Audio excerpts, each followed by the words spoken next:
Ladies and gentlemen, welcome. The last video I posted was an overview that was generally discussing how 3D modeling kind of works. In this video, I'm going to take you step by step and actually show you some of the functions and how to get some forms. And I'm going to do that by freehanding a batarang. I'm not going to use any particular model for reference. I'm just going to kind of freehand it, and we'll see how it happens, how it works out. Alright, so let's get to it. This software that I'm using is Fusion 360. I mentioned it in the last video. You can get it for free if you're a hobbyist or a startup company or a student, anything like that. So unless you're a big business, you can use it for free. And I highly recommend it. It's a very powerful program, very capable software. But if you have something else that you're using or like to use, that's not a huge deal, because a lot of these same functions I'll be showing you, a lot of different software have the exact same functions, or, you know, their own version of that same function. So for this batarang, we'll start a sketch. So I want to start it on this plane. That's just kind of how my brain works. You can put it on any plane you want, but I was like choosing this one. So I'm going to right click the plane and click create sketch. And now I'm in the sketching interface, and I can select things from the sketch menu. You know, I can add rectangles and circles and polygons, stuff like that from here. But for this batarang, we'll start with some lines, right? I'm gonna start with the head where his ears are. So we'll take a line and actually, first what I'm gonna do is take my calipers and decide on a size that I want. Let's do 160. Let's make it 160 long from wing to wing. Millimeters, 160 millimeters from wing to wing. So for that, what I'm going to do is so I selected line here. The quick key for that is S, and it brings up the toolbox. So I'll pick line, and then I'll come over here to construction and click that. That's going to give me a dotted line, which is just helpful for me as the designer to keep things straight. So what I want to do is draw my wingspan here, and these are 5 millimeter increments, so 80, which is half of what I want, is right there. And then you can see there it gives me the measurement in that little box. 160 is what I want, so I'll click there. And now I've got a dotted line. You can't really see it. Yeah, you can't really see it because it's right on that line, but that'll help me out because I can see the endpoints. And then let's look at height. Maybe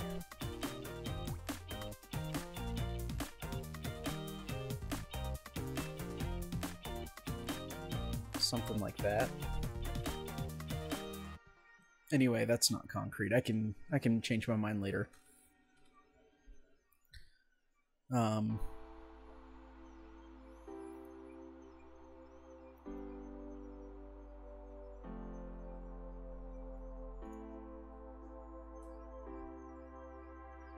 right.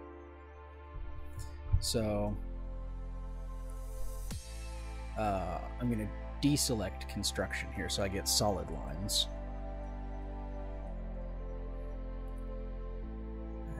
let's start with the head.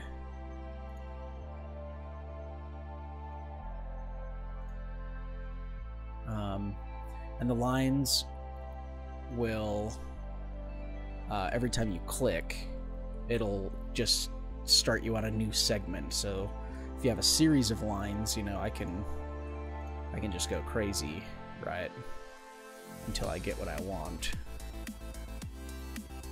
But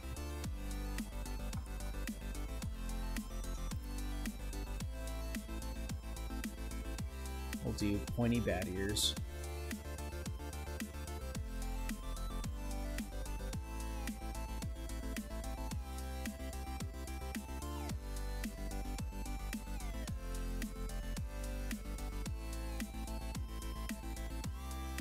And now I'm going to go to Splines, and I'm pretty sure I added that to the toolbox. You can customize the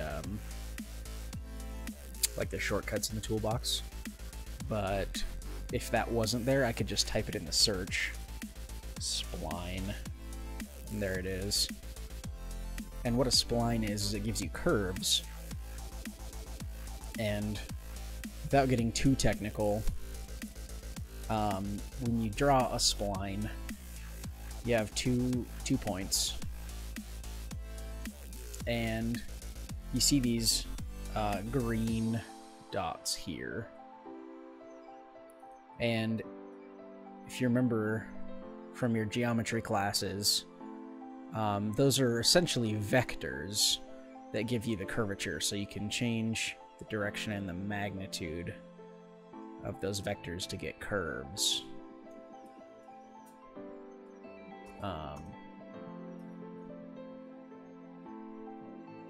Anyway, so I'm going to do the majority of the rest of this with splines because I want to get that nice, classic, like, curvy Batman sort of look.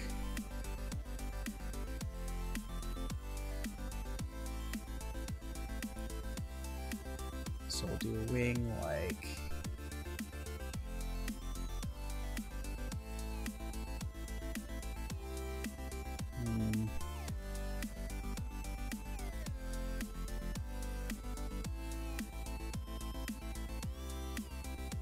Oh, and to get a point like I would want on the ends, I would have to end the spline that I'm on, because you can see it's changing the curvature. So if I end this spline and start a new one, then I'm going to get that curve that I want.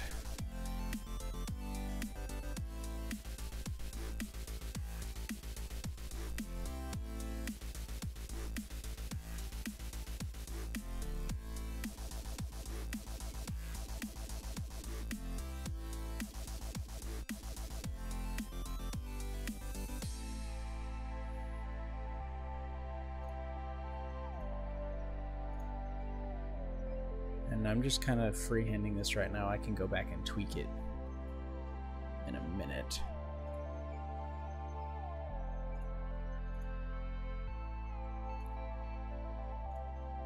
Okay, so I'm only going to worry about drawing half of the Batarang for now, because with this center line that I drew, I can just use that to mirror one half of the drawing to the other side. So I'm just going to worry about this, and then I'll flip it over and it'll be perfectly symmetrical. Alright, so I'll hit escape so that I'm not drawing splines anymore, and then I'll start playing around with these a little bit with the curve that I want.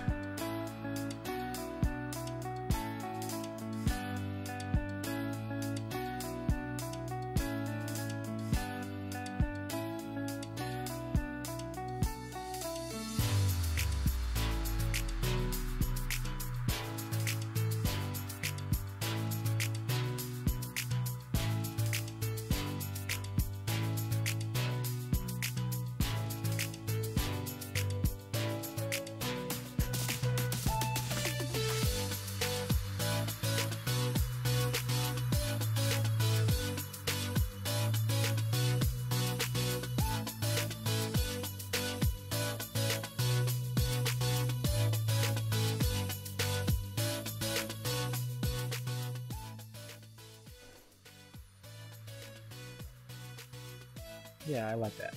Okay. So once you get a sketch that you're pleased with, what you're gonna do is you're gonna go to the sketch menu and click on mirror, or you can hit S, type in mirror, and then you're gonna go through and click all your lines. So that's what I'm gonna mirror, and then on the mirror line I'm gonna click this center line. Boom. Okay. And see how it made it yellow inside? That means that I've got a solid sketch, and it's not, you know, open anywhere. It's a closed polygon. So I'll click Stop Sketch. And then if you've seen the last video, the next step is making this from 2 dimensions to 3 dimensions. So we'll take what's called Extrude up here, but there's a hotkey if you just click E for Extrude. Then you can make this 3-dimensional. And what I like to do when I'm doing stuff like this is over here in the Extrude menu, I'm going to click Direction Symmetric. And that way, when I bring it out one side, it will go equally to both sides, if that makes sense. And so I'm going to want something like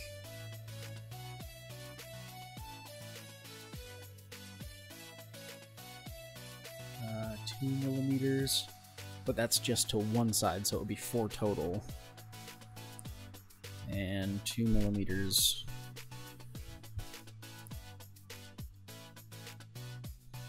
Let's see, 4 millimeters.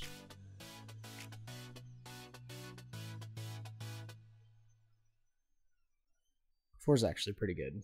Let's go with 4.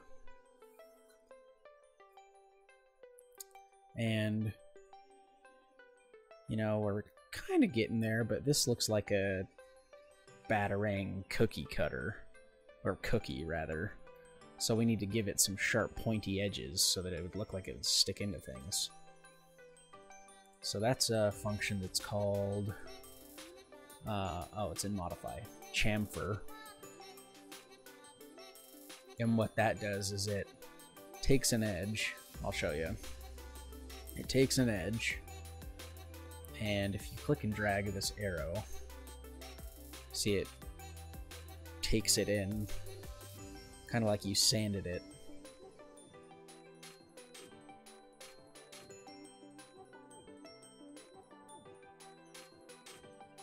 So what I'm gonna do is I'm gonna go to Chamfer. I'm gonna do these outside edges.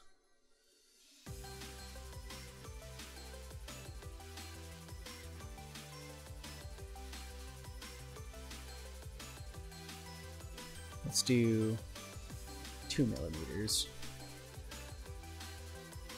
Give us a bladed look. Can we go farther than that? No. Just 2. Not 42. Alright.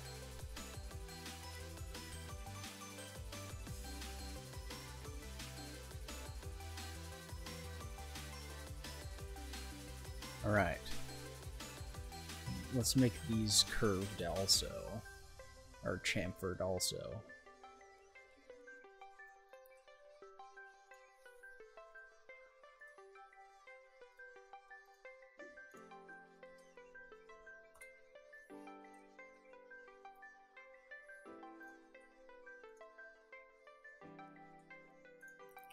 You know what? I'm gonna...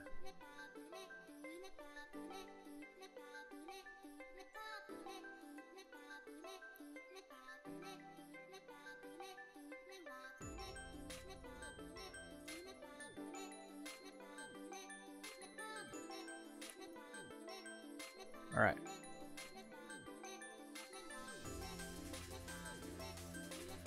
Let's pick all of our edges here.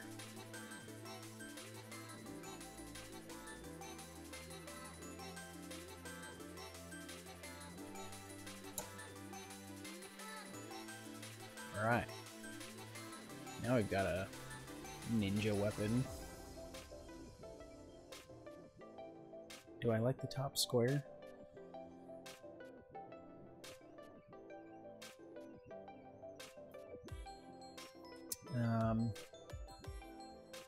One thing I'm gonna do, there's another function that's like chamfering called fillet, but instead of giving you that like 45-degree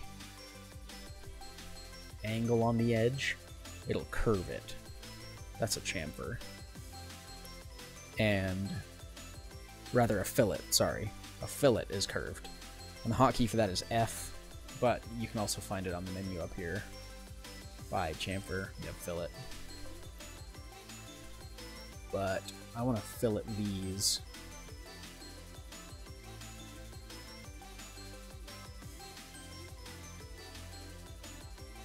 This just needs to be subtle. We'll do 2 looks good.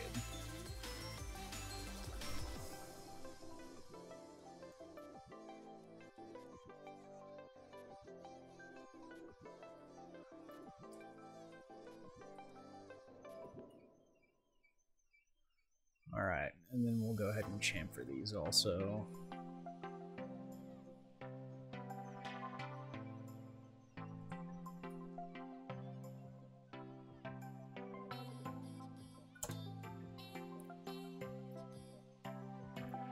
There you go. So we've been recording for roughly 15 minutes. And we've got a batarang ready to print. And so if I want to print it, I'll have to send it to a slicer. But if I go here to the body, right? If I right-click that and click Save as STL, I can save it wherever I want and then send it to my slicer and slice it. Let me know if you guys have any questions about what I did in this video. Let me know if I didn't explain something thoroughly enough. Also, let me know if you have any suggestions of other videos you'd like me to do. Any props you'd like to see how to do. I've got one coming. I hope to have it published in the next couple days while the movie is still fresh in the theaters. I'm pretty excited about that one, and it's going to be a pretty big stepping stone for me, I think. If you guys like what I do, feel free to give me a comment, let me know, or you can send me a message. Find me on my Facebook at the Bearded Prop Guy. I've got a website, beardedpropguy.com. Feel free to get a hold of me, ask me questions, give me suggestions. Thanks for watching.